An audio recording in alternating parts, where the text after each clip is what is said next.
Dear students, computer की memory हो या मोबाइल की मेमोरी हो, आपने इसके बारे में ज़रूर कंफ्यूज होते हैं कि मेरे मोबाइल की मेमोरी या मेरे लैपटॉप की मेमोरी, मेरे पीसी की मेमोरी क्या होनी चाहिए, उसकी क्या स्पेसिफिकेशन होनी चाहिए। क्योंकि आज जो मोबाइल फ़ोन ऑर्गेनाइजेशन या जितनी भी आईटी की कंपनीज़ है वो अपनी प्रोडक्ट को बेचने के लिए उसकी मेमोरी का सहारा लेते हैं। ये उसके लिए उनके लिए एक सेलिंग टर्म जो है वो इसको लेके इस्तेमाल करते हैं कि अपनी चीज़ को बेहतर अंदाज में बेचने के लिए इसकी मेमोरी में लोगों को कन्फ्यूज़ कर देते हैं। आज की इस वीडियो में मैं आपको बताऊंगा कि कंप्यूटर की या मोबाइल की मेमोरी कितनी टाइप्स की होती हैं और आपके मोबाइल फ़ोन में कौन सी मेमोरी जिसकी ज़रूरत है आपको और कौन सी ऐसी मेमोरी जिसकी आपको ज़रूरत नहीं है। यानी कि आप कह लें कि अगर आपने मोबाइल या लैपटॉप ख़रीदना तो उसमें कितनी मेमोरी या कितनी उसमें हार्ड डिस्क या होनी चाहिए। सबसे पहले हमारे पास जो कंप्यूटर की मेमोरी है उसकी दो टाइप्स हैं। एक है प्राइमरी मेमोरी जिसको मेन मेमोरी बोलते हैं और दूसरी है सेकेंडरी मेमोरी जिसको हम ऑक्सिलरी मेमोरी भी बोलते हैं। बेसिकली इन दोनों का काम करने का तरीका डिफरेंट है। ये जो प्राइमरी मेमोरी है इसकी दो टाइप्स हैं। पहली है रैम और रोम। ये प्राइमरी मेमोरी जो है ये स्पीड में तेज़ होती है सेकेंडरी मेमोरी से। इसकी स्पीड स्लो होती है लेकिन इसका साइज़ बड़ा होता है। ये स्पीड में तेज़ होती है लेकिन इसका साइज़ जो है वो छोटा होता है। एक इसकी टाइप है रैम और दूसरी रोम।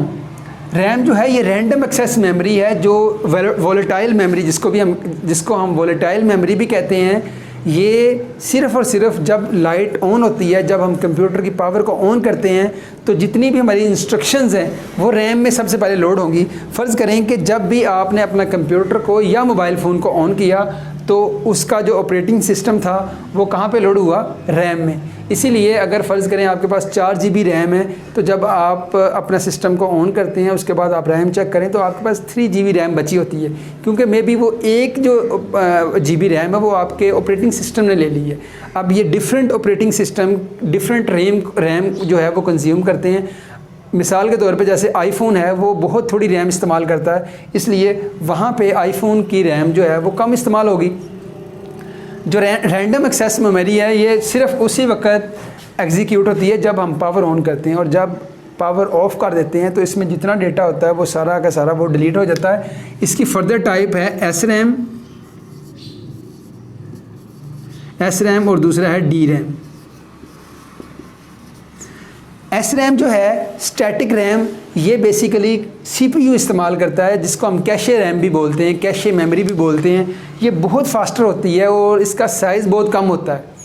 और दूसरी है डायनामिक रैम जो आम रैम इस्तेमाल होती है जिसमें हमारे पास DD1, DD2, DDR3 ये डिफरेंट किस्म की रैम्स इस वक्त मार्केट में अवेलेबल हैं। और जो आपके मोबाइल फ़ोन में आम इस्तेमाल हो रही है रैम वो DDR3 रैम है।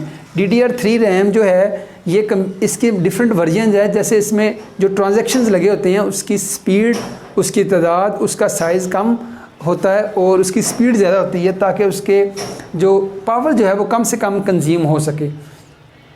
जो एस रैम है ये CPU इस्तेमाल करता है कैशे की सूरत में। ये भी इंतहाई फास्ट होती है और इसका साइज़ बहुत कम होता है।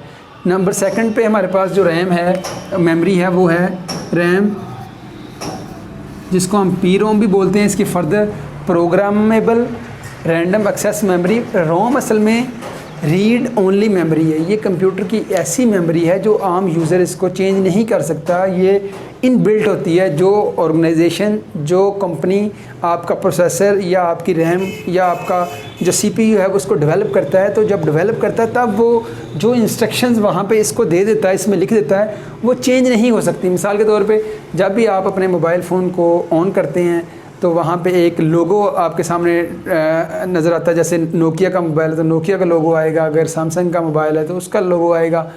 इसी तरह अगर किसी और कंपनी का है तो डिफरेंट कंपनियों ने अपने लोगोज़ या अपनी इंस्ट्रक्शन रोम में सेव की होती है, इसलिए हम इसको चेंज नहीं कर सकते।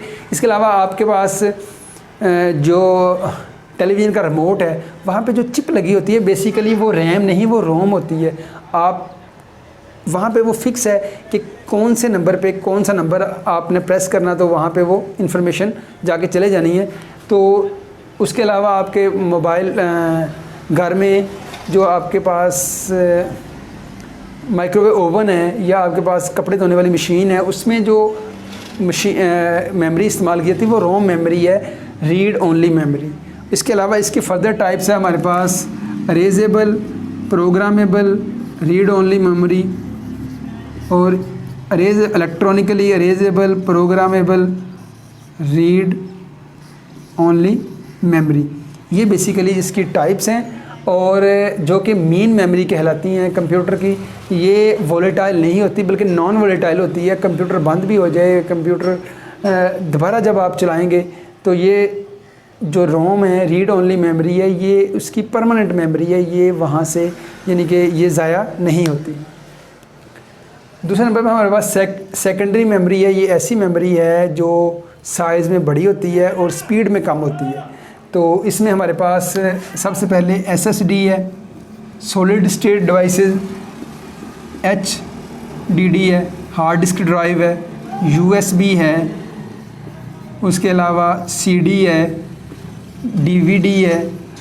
असल में अगर आप देखें कि ये हमारे पास CPU जो है, ये हमारे पास इंस्ट्रक्शंस हैं, ये CPU है और ये आउटपुट है उसकी। तो जो इंस्ट्रक्शंस हैं वो सबसे पहले रैम में लोड होती हैं। रैम में लोड होने के बाद वो CPU के पास आती हैं। यानी कि आप कह लेंगे जो भी आपका प्रोग्राम एग्जीक्यूट हो रहा है, जो भी ऐप आपने ओपन किया हुआ है, वो सबसे पहले रैम में होगा। अगर किसी मोबाइल की रैम ज़्यादा है तो वो ज़्यादा प्रोग्राम को ओपन कर सकेगा। तो अगर किसी रैम कम है तो वो कम जो है वो प्रोग्राम जो है, एप्लीकेशन जो है at the same time open कर सकेगा। और जब एक रैम फुल हो जाती है तो आप नेक्स्ट जो है उसको इंस्ट्रक्शन देते हैं।